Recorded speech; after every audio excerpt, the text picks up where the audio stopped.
All right, Jesse on fire. Welcome back to the channel. So I got to do this live because I don't have the ability to record and upload a video because I'm going to the airport in like 30 minutes. But I wanted to get this story up because I saw it and I was like, oh, something tells me this is going to get some action in the MMA community today because Nick Diaz was at like some kind of junket or an event, and TMZ approached him and they were like, Nick, what's up, dog? They were like doing the thing that TMZ does, like people who have that job, who have the job of a TMZ reporter, they have a gift, man. It's like the gift to press people without feeling anxious about it. Like I could never do that job. But anywho, they were doing that job and they're all, yo, what's up, Nick? What's up, man? Hey, when you coming back, Nick Diaz? What's up? Nick's all, yeah, man, I want to come back around December, man. I want to come back in December. They're all right. Who you have in mind, man? Who you got in mind to fight? He's like, I don't know, man. I'm thinking I think probably a title shot. And they're all, a title shot? He's like, yeah, man. I think I'm going to do a title shot. I want to fight Kamaru Usman. And they're like, yeah. He's all, I don't want to lose to like some young guy, so I think I'll fight Kamaru. And the guy's all right. I heard you were campaigning to fight Canelo. So you'd rather have Kamaru Usman versus Canelo? And he's like, yeah, man, I think I'd rather have a title shot. Rather go for Kamaru in December. He's like, all right. He's like, well, if you could say anything to Kamaru Usman, what would you say? He's like, I would just tell him, like, I'm going to beat you, dude. I'm going to beat you. I'm like, man. I mean, bless him. He's aiming for the stars, dude. He is aiming for the stars, dude. Hey, Nick, like in your comeback fight, so you had like a long, you know what? Let me look that up. You had a long time off, my dude. Like you had a real long time off. So let's just see real quick. I mean, I don't even need to look it up, ballpark, like believe it's like 4 or 5 years, like 5 years. And you came back and you fought, Robbie Lawler. And at the last minute, and listen, I'm a huge Nick Diaz fan, an enormous Nick Diaz fan. Like and he's Caesar's his manager. Caesar's my dude. Like if Nick, like I'm rooting for him, but I mean, and I mean, like, there's got to be like some semblance of reality here. You're like, dude, you had 5 years off, and when you came back, you fought against Robbie Lawler and you lost. Like, and you also changed the weight class like a week and a half before.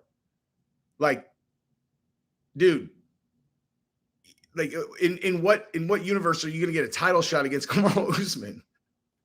Like, what? It's like, all right, so they've got like the board in the UFC, like in the war room. It's all right. So we got, let's see. No, we got Kamaru. All right, so Kamaru's champion. They're like, we got Hamzat.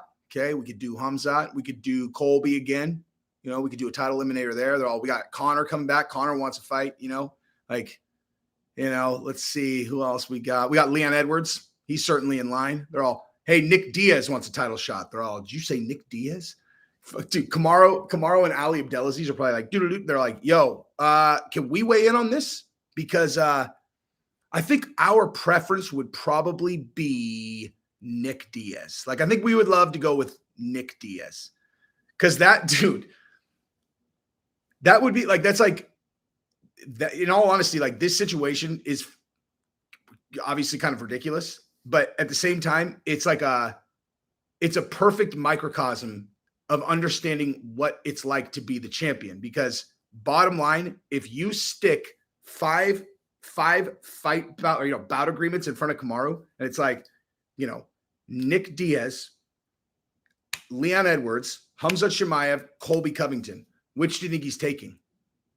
He would take the Nick Diaz one in a heartbeat, in a millisecond.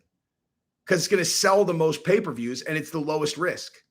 Like that's the equation when you're the champion, dude. Like if you're doing it for business, it's an absolute no-brainer. And in all honesty, if Nick Diaz would have looked good and would have beat Robbie Lawler, he would have gotten a title shot. Because Kamaru and Ali Abdelaziz were already talking about that before that fight. But yeah, hey Jesse, aren't you in California? Why are you live streaming at 6:40? Oh, good question. I have a plane to catch in 3 hours, and I saw that story, and I was like, oh, well, I'm not going to be able to get this up for about 9 hours if I wait until I'm back in Texas. So I'll just do a super quick live stream and leave it there. You know what I'm saying? I mean, Kamaru, at least like if Conor fights him, like at least Conor's like in his prime, you know, like at least his prime. I mean, not his prime, but like he's in his prime years. You know what I mean? Where like Conor poses a significant like risk to Kamaru on the feet. You know, like you can't just like sit back and kind of not take Conor seriously because he can hurt you. He can hurt anybody on the feet. But like Nick Diaz style is a nightmare matchup against Kamaru.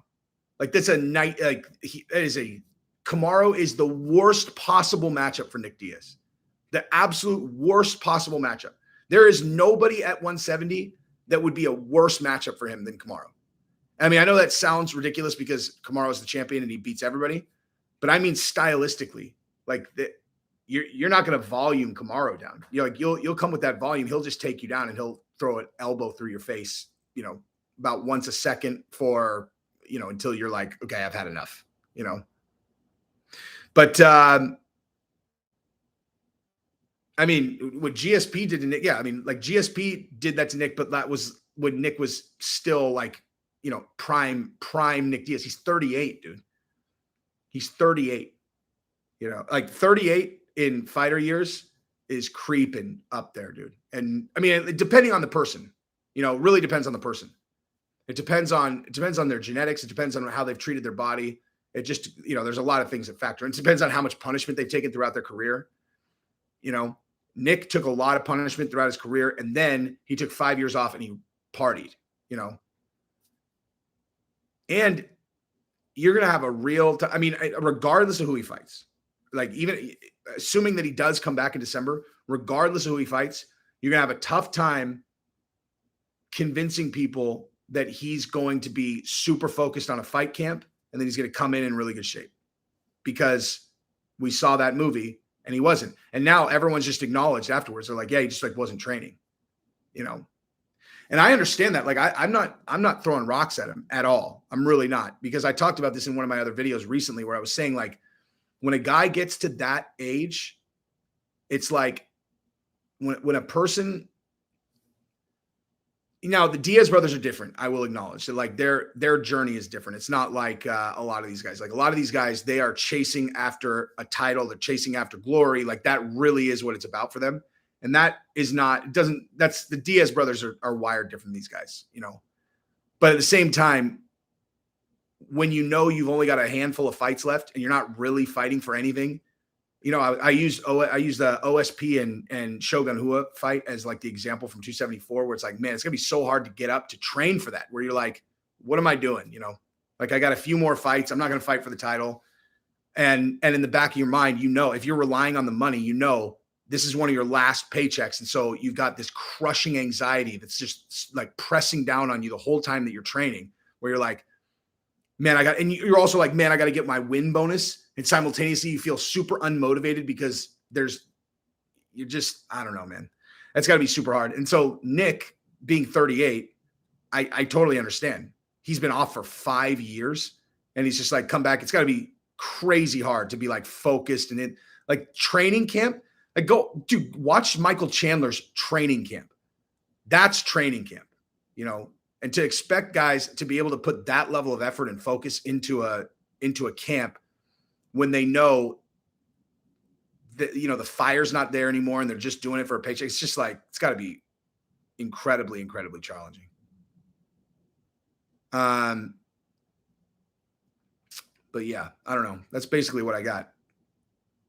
I would figure that, you know, I don't know who they're going to give to Nick Diaz though. Like, cause they got to give like, maybe someone like Joe Lozon or something, or, you know, I mean, I guess he's about to fight Cowboy, but it'll be someone like that. They're not going to just feed him some young lion that's like hungry and like, you know, they're there to put on good fights. The UFC is there to put on good, entertaining fights. So like, if they can give someone or give Nick Diaz a matchup that's favorable to like where he's at right now and give him an opportunity to win, that's what they'll do. But Kamaru's beatable in the chat. I mean, anybody's beatable, but I think Kamaru, you've seen enough of him that you know how any fight that he has breaks down. I mean, it's pretty straightforward. You've seen Gilbert Burns. Gilbert Burns hurt him in the first round. He stayed composed. He came back and he put Gilbert down. Like, so if you're going to hurt him early, you're going to have to bury him. And Gilbert, as I've said a million times, is one of the most explosive, dangerous guys at 170. So it's not like, or maybe the most explosive, dangerous guy at 170. If you really think about it, like who's in terms of like speed and explosiveness at 170, who has more than him, you know? And that's the only guy that even put Kamaru even on a back foot, as far as I could tell. And so, you know, Colby came with the volume, but like he never really had Kamaru in trouble. He just kept it really close throughout the fight. I think where you don't know is what happens if Khamzat is able to put him on his back. That's the question that you need to see. Now, no one else has been able to do that. The one takedown that people are like, is this a takedown? It was like, hey, is this really a takedown? Because he went down for a split second and he just got right back up against Colby. But Khamzat, he's a different animal. He's a different animal. And again, people are discounting that because when he fought Burns, he didn't go to the ground. But Burns is an entirely different animal than Kamaru because he's so nasty off his back. Like Kamaru, I believe, is a black belt in jiu-jitsu, but I mean, there's levels to that game, man. Like Burns and Kamaru are not on the same level in jiu-jitsu off their back. So, you know, yeah, if Usman puts Conor on his back, yeah, totally. Of course. Of course. Kamaru is a monster, dude. He's an absolute fucking monster. And the kind of monster where, like, if I'm a contender and I'm looking at the champion and I'm sizing them up, I'm looking at his mind. I mean, I'm obviously looking at his skills, but I'm looking at his mind too, where it's like, is this guy getting complacent? Have I seen this guy get in trouble in a fight where he looked like his confidence got rattled? And like, you've never even seen like a chink in that guy's armor. You know, he's not, I mean, he's the number one pound for pound in the world. He's ran through everybody that he's fought. He got touched against Gilbert. Gilbert looked good in the first round. I predicted Gilbert would win that fight. That was hilarious. That was my first like big, I don't know, where I got a bunch of people in the comments like talking shit because I did a video where I predicted it, where I was like, I predicted that Gilbert was going to beat him because I was like, he's so explosive. Like I think people are dramatically underestimating how nasty he is on his feet, and it's not going to go to the ground. And you know, the fight went how it went, and everyone came back to that because it got a shitload of views, and everyone came back to that video months later, and they were like, "Hey, this didn't age well. This didn't age well." I'm like, I mean, if you just watched the first round, it would have made me look like a fucking genius, actually, because it's exactly what I said would happen. It's just Kamaru is a piece of fucking steel, dude. He's a piece of iron. That was actually right. That fight right there was a huge turning point, just in terms of how I viewed Kamaru, because he was so focused and he was so ruthless, and he fucking beat Gilbert down. And then he ran over to the fence and he was like, "Put some respect on my name." And then he turned and you watched him see, because Burns is his boy, his fucking boy. And then when he saw how upset Gilbert was, it's like you watched him turn back into himself. That was really telling to me, dude. That was like really telling, because and you saw he got so upset, man. That's when I became like a Kamaru fan, you know, was that moment right there. Was after he won, he was super fired up, put some fucking respect on my name. And then he came back, and then when he saw his boy that he just mercilessly beat down and how upset he was, he just broke down. And it was like, fuck, dude. And it says two things. A, he's a good dude that cares about his boy. Like it hurt him. It hurt him bad that he had to do that to his friend. It hurt him to see how disappointed his friend was. It hurt him real bad that he was the one who had to do it. And then as a fighter, think about the fact that he was able to completely shut that off, dude, for the fight. Like shut it off. Like completely shut that down. Like that level of He starts crying in the octagon because he did that to his boy. And fucking 3 minutes before that, he was smashing his face in like a fucking ice cold piece of steel. If you can really wrap your brain around that, like, that is a tough fucking nut to crack right there. He is a tough bastard. Nick Diaz does not want that even a fucking little bit, dude. Not even a little bit. Khamzat wants that. And you know what's funny? Like, now that I'm thinking about it through that lens, dude, another reason the Khamzat and Kamaru fight is going to be so awesome for like a person like me that really, I'm looking at the skills. I love the fight breakdown, but I love looking at the man. Like, I love looking at the man. And dude, Khamzat versus Kamaru is fire and ice right there, dude. Just like Conor and Khabib was. Exactly the same, except but in this one, it's Khamzat is pure fire, dude. And Kamaru is fucking ice cold, dude. The guy is ice cold steel against just raging inferno. That's exactly what Conor and Khabib was. And that's exactly what Khamzat and fucking Kamaru are. Like, you're like Khamzat, he at 273 he couldn't, like, he comes in to enter and he just can't even contain himself, fucking sprints into the octagon. He won't listen to anyone in his corner. He's just like, and he'll grow from that, but that's because he's a raging inferno of fucking fury. And Kamaru is a guy who can literally turn into a fucking inhuman piece of efficiency and beat the fuck out of one of his best friends with absolutely no emotion about it at all. And the second the fight's over, he can just go, oh, I'm back to being a human. That shit is ice cold, dude. It's gangster as fuck. Anyway, that's what I got. So subscribe to the channel if you haven't. Ring the bell, all that. Peace.